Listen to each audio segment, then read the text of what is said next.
हा झेंडा भल्या कामाचा जो घेऊन निघाला, अरे काट कुठं वाट म्हणजे बोचती त्याला.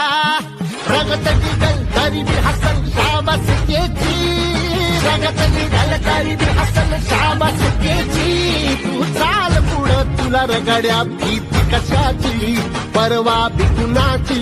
मन शुद्ध तुझं गोष्ट आहे पृथ्वी मोलाची.